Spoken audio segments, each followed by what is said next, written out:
Bonjour Sandrine. Bonjour Fred. Alors aujourd'hui c'est une interview, Euh, donc je vais te poser quelques questions pour mieux te connaître. Tu dis souvent que tu t'es longtemps oublié. Qu'est-ce que tu faisais alors qui ne te ressemblait pas du tout? J'étais souvent dédiée aux autres. J'ai été souvent en train de m'occuper des autres au lieu de m'occuper de moi. Il y avait toujours un prétexte. Je joue à la sauveuse en fait, parce que j'avais une croyance qui était très forte chez moi, qui était que il fallait faire quelque chose pour être aimé. Donc je l'ai fait toute ma vie jusqu'à ce que ça me pourrisse la vie en fait, parce que j'ai tout fait. Je finissais par être en colère, par être aigrie, par faire des reproches à mon entourage, ou pas être contente de ce que je vivais avec mes clients parce que je disais toujours oui à tout. Et du coup, j'étais pas heureuse. Donc, j'ai modifié ça principalement. Et qu'est-ce que tu as arrêté de faire pour retrouver cette place? De dire oui à tout le monde et de tout le temps faire quelque chose, justement. J'ai appris à m'arrêter, à prendre le temps. C'est important de s'arrêter. Pour moi, oui. Pour moi, oui, parce que j'ai compris que plus je prenais du temps pour moi et plus j'avais de la clarté d'esprit, de la créativité et que j'étais capable de faire énormément de choses en très peu de temps du moment où j'étais en forme. Et sinon, j'étais mal, pas bien et mon entourage le ressentait, mon fils, mon chéri, ma famille, mes amis. Et dans le boulot, j'étais beaucoup plus efficace quand j'avais pris du temps pour moi. Donc dire oui fait perdre en fait tout raisonnement. C'est lié à quoi? À l'accumulation de travail, au fait que on est acculé par le travail, c'est, Dire oui à tout, ça veut dire qu'on ne prend jamais de recul et que du coup, on peut jamais regarder nos fonctionnements et on agit toujours dans l'urgence en fait. Et ça, pour moi, je devenais en apnée, stressée, fatiguée tout le temps et j'avais aucune récupération, je mangeais vite. Au fond, c'est juste un besoin d'être aimé, un besoin de reconnaissance en fait. donc tu as décidé d'arrêter ce schéma-là. Et tu peux nous parler du moment où tu as failli replonger dans ce schéma? J'ai failli replonger plein de fois. Ben, Ça a été dans ma vie privée où, pour la énième fois consécutive, je m'oubliais complètement dans le couple et où j'étais régulièrement en colère et très frustrée de ce que je vivais. Et un jour, j'ai dit stop. Mais je me suis vue y retourner et je me suis tellement vue y retourner qu'en fait, quand je me suis dit écoute, mon conjoint il va pouvoir comprendre que je peux lui dire non. En fait, il a pas du tout compris. Il m'a dit moi j'ai pas signé pour cette femme-là et du coup ça s'est arrêté. Donc je me suis pris une porte, mais qui était salutaire parce que du coup je suis vraiment allée au bout de ce que je voulais être. Donc là, tu parles de ta vie privée, du couple que tu as vécu, et comment tu peux transposer ça sur finalement ce que tu vis avec les vignerons, puisque tu fais partie, c'est également le couple, c'est vrai, tu fais partie du couple où on peut transposer ça à un couple entre toi, l'onologue, si on peut dire onologue, et le vigneron. Alors, j'ai failli replonger début d'année 2024. Parce que comme je disais oui à tout, je disais oui aussi à des vignerons et des vigneronnes avec qui je n'avais pas les mêmes valeurs. Et ça commençait à coincer, sauf que j'allais recommencer une année avec eux alors que je n'étais pas OK avec ce que je faisais. Et je suis partie à Bali. C'était un voyage initiatique. Et quand je suis rentrée, je me suis vue y retourner. Et là, j'ai dit non. Donc, j'ai dit adieu à 5 clients et clientes pour des raisons d'éthique. Donc c'était de la perte de chiffre d'affaires net. Mais honnêtement, j'avais besoin d'être alignée vraiment avec mes convictions, mes valeurs.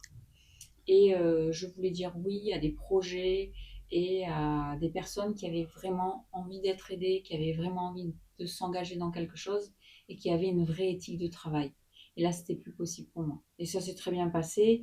Et ce qui est très rigolo, c'est qu'en lâchant ces 5 clients qui me bouffaient de l'énergie à chaque fois que j'y allais, naturellement, d'autres clients et clientes sont venus à moi qui correspondaient parfaitement à mes valeurs et à mon état d'esprit et que j'aide aujourd'hui avec des résultats hyper intéressants. Donc ça veut dire qu'aujourd'hui, tu as décidé de t'appartenir, de devenir propriétaire réellement de ton entreprise, de tes envies. Je parle de propriété puisque les vignerons sont très souvent propriétaires ou fermiers ou, ou autre chose. Mais donc aujourd'hui, tu as décidé de t'appartenir, de devenir propriétaire de toi-même, de ton corps, de ton entreprise. Et ça se manifeste comment et dans ta façon de travailler? Alors, j'ai décidé de m'appartenir, c'est-à-dire que j'ai décidé d'être moi-même. J'ai arrêté de me taire. Je dis exactement ce que je pense. Euh, Pas dans un jugement, mais je parle de mes convictions. Je parle de ce qui m'incarne moi, de ce que je perçois, de ce que j'apprends au contact de mes clients. Et j'ai arrêté aussi d'attendre qu'on m'aime. Je m'en fous de ce que les gens pensent de moi en fait. Je suis moi et si ça te plaît pas, ben c'est pas grave, honnêtement, mais c'est vraiment pas grave. J'ai arrêté de me diminuer aussi, de dire ou de me comparer. J'ai aussi accepté de vivre mes rêves grands, c'est-à-dire que j'ai créé mon école alors que ça paraissait un rêve complètement fou, ben j'ose. Je me suis choisie et j'ai choisi absolument tout de moi, c'est-à-dire que j'ai des côtés très scientifiques, j'ai des côtés très ésotériques, très énergétiques, très perchés, très carrés aussi. Ben, tout existe chez moi et il y a des moments où il y en a un qui sort, l'autre qui sort et c'est OK pour moi. Donc aujourd'hui, je vis pleinement qui je suis et c'est ça, s'appartenir, c'est reprendre le pouvoir sur soi et accepter d'être soi pleinement et de s'en foutre en fait de ce que pensent les autres. Moi, je suis là pour aider. Ceux qui ont envie que je les aide volontiers. C'est que ça leur correspond et ceux à qui ça correspond pas, bah, ils passent leur chemin et c'est OK pour moi. Tu parlais que tu avais un côté ésotérique, un côté à la fois ésotérique et un côté très scientifique. Est-ce que tu peux parler est-ce qu'on peut parler du côté empirique, donc lâcher le scientifique pour créer, avoir apporté de la visibilité à ces vignerons, autre que le modèle scientifique, que de se caler à ce modèle scientifique. Bien sûr, le côté empirique, je ne sais pas exactement ce dont tu parles, mais moi, quand on parle, ce qui me vient, c'est se connecter à son instinct, à ses intuitions, au vivant, à ce qu'on vit sur les domaines. Moi, je leur apprends à se connecter à leur vigne, à se connecter à leur vin, à ressentir leurs raisins, à, à surfer sur leurs peurs, sur leurs émotions, à exprimer qui ils sont. Et tu peux être le meilleur vinificateur du monde, ça suffira jamais. C'est hyper important d'avoir tout ce côté empirique, comme tu dis, parce que c'est ça qui fait que les vins se vendent, c'est ça que recherche le client final. Et aujourd'hui, plus que jamais, c'est d'actualité. Donc tu craches quand même pas sur le côté scientifique et tu l'utilises tu utilises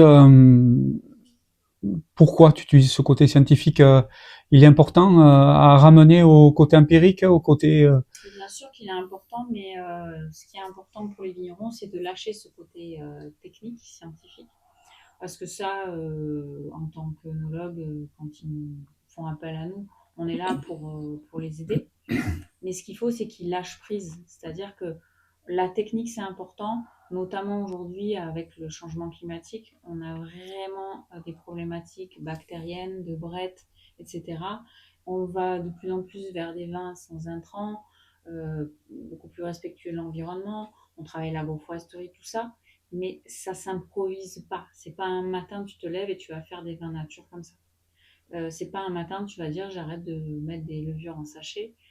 Ça demande de la technique, ça demande de la maîtrise, et ça c'est technique. Et malheureusement, on ne peut pas s'improviser dans la technique. Et je vois tellement de gens m'appeler, me dire, voilà, j'ai acheté des vignes, je veux faire du vin. Mes veilles de vendange, genre, bah, tu peux me dire deux, trois trucs, quelques process. Mais en fait, c'est pas ça faire du vin. C'est incarner toute une histoire, c'est incarner tout un vignoble, tout un terroir, toute une patte, une identité qui ne se résume pas à je vais faire du vin. C'est le meilleur moyen de se planter. Donc, toute cette expérience-là que tu as depuis quelques années, tu as décidé de monter cette école de vigneron qui, euh, qui démarre, qui a démarré depuis un an à peu près. Alors, ça fait depuis 2 ans que je l'ai écrit sur le papier. Ça fait à peu près ouais, une année que j'y travaille dur. C'est très long parce qu'il y a énormément de choses à écrire. Il y a toute la communication dessus, mais surtout tous les programmes. Parce que moi, je pars vraiment des problématiques des vignerons pour essayer de les aider au maximum. Il y a tout ce qui est, il faut que ça rentre dans des cases. Parce que le but, comme je suis certifiée Calliope, c'est qu'ils puissent être financés, ces vignerons et ces vigneronnes, surtout ceux qui sont en difficulté aujourd'hui, et il y en a énormément. Donc ça demande énormément de travail en interne, de pouvoir que tous les programmes rentrent dans des cases pour que ça soit subventionné. Donc ouais, c'est un gros, gros, gros travail. Et puis je suis pas toute seule, j'ai plein d'intervenants qui sont géniaux dans plein de domaines, et il faut coordonner tout ça, donc ça prend énormément de temps. Ça me prend ouais, beaucoup de temps. Cette école, aujourd'hui, il y a des inscrits à ces formations et Oui, bien sûr. Ouais, ouais. De plus en plus, et ben, la formation qui arrive là sur booster vos ventes de vin et pérenniser votre domaine viticole est assez prise d'assaut. Donc au début, j'avais prévu qu'une session, mais je vais en prévoir au moins deux, voire trois l'année prochaine parce qu'il y a beaucoup de demandes et elle rencontre un franc succès. Ouais.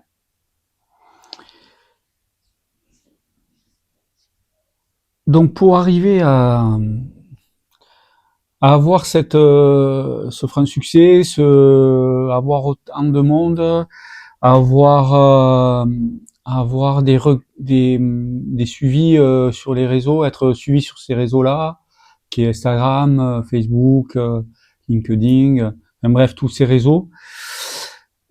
Tu as certainement fait un chemin d'alignement qui a dû te coûter des choses qu'est-ce que c'est que tu as suivi pour pouvoir être autant aligné aujourd'hui, pour aussi créer ce que tu as créé aujourd'hui, c'est cette école, ton travail sur toi-même, tout ça, comment t'en es venu là, grâce à quoi? Alors, bah, j'ai fait un cheminement personnel, donc en tant qu'humain avant tout, dans le monde du vin. Mais j'ai été mentorée par des personnes qui ne sont pas issues du monde du vin, justement, parce que je trouve que ce qui est important, c'est d'écouter et de se faire aider par des gens qui ont déjà expérimenté ce que moi j'ai envie d'atteindre.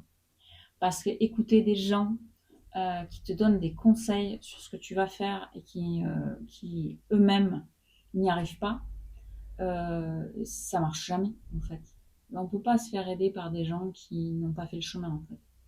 Donc j'ai été voir des personnes qui m'ont aidée parce que j'avais plein d'idées, mais je me suis aperçue qu'il fallait que je sois beaucoup plus alignée pour avoir de la clarté, définir des objectifs clairs, c'est ce qu'on fait dans les formations, euh, définir à qui on avait envie de vendre mes accompagnements, moi pour ma part, et mon école, c'est-à-dire que mon école, elle n'est pas faite pour tous les vignerons, les vigneronnes, Et donc, il a fallu que je dégomme, entre guillemets, pas mal de croyances, parce que ces croyances me faisaient aller dans un chemin qui était un petit peu sinueux et qui me sabotait un peu.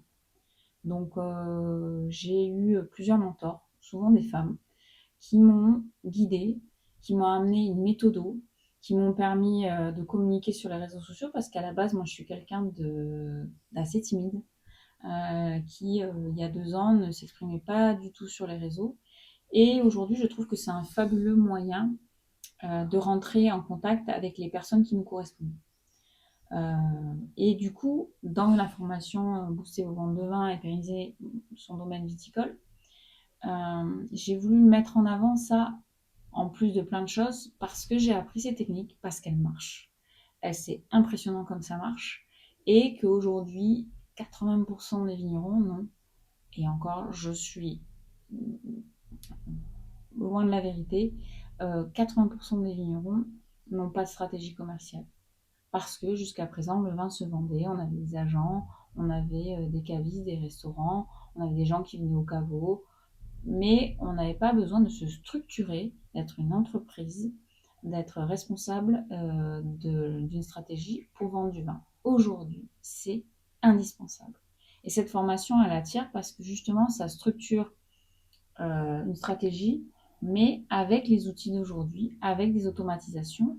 On ne demande pas aux gens de devenir des commerciaux, on ne demande pas aux vignerons de devenir des commerciaux. On leur demande juste d'être authentiques, de raconter leur histoire. Et il y a une vraie méthode qui se met en place et qui amène des ventes régulières. Et moi, à titre perso, c'est ce qui m'arrive. Donc, c'est vraiment quelque chose que j'ai mis en place pour moi, qui est très efficace. Et en plus, je travaille qu'avec des vignerons et des vigneronnes que j'ai choisis. Parce que ma stratégie, elle est basée sur ça.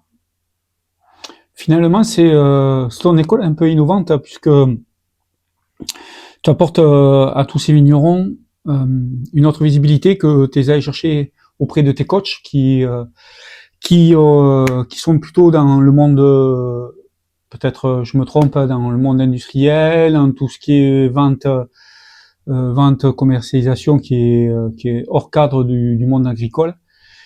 Et donc, tu veux dire que finalement, il faut que ce monde agricole s'adapte aujourd'hui à ces nouvelles méthodes, c'est ça? Exactement. Je pense que le monde agricole doit s'adapter au changement. Et si on passe par des réseaux traditionnels, aller à la rencontre des clients, euh, c'est long, c'est très très long. Alors que via les réseaux sociaux, c'est beaucoup plus rapide à mettre en place. Et je l'ai vu pour moi. Avant, moi, je travaillais avec des vignerons que je rencontrais par bouche à oreille. Et aujourd'hui, c'est que les réseaux sociaux qui me font rencontrer mes nouveaux clients. Et non seulement je les rencontre, mais quand ils font appel à moi, j'ai tellement informé sur ce que je faisais que ils m'appellent, ils sont déjà décidés à travailler avec moi. Alors que avant, prenait beaucoup plus de temps. Donc, pour les vignerons, c'est un gain de temps phénoménal de ne pas aller faire des salons, prendre le bâton de pèlerin pour retourner sur la route, aller trouver des nouveaux clients, aller se vendre, parce qu'il y en a qui n'aiment pas du tout faire ça. C'est beaucoup plus simple aujourd'hui, finalement, de trouver ses clients que d'aller essayer de plaire à tout le monde, de vendre à je ne sais pas combien de panels de clients, alors que les vins de certains sont faits que pour une clientèle bien ciblée, en fait. Qu'est-ce que tu fais aujourd'hui que tu ne changerais pour rien au monde? Ce que je fais, mon école, mon métier, je regrette rien, en fait. Je, je suis exactement là où je veux. Donc il y a des injonctions très fortes dans le monde du vin. Oh,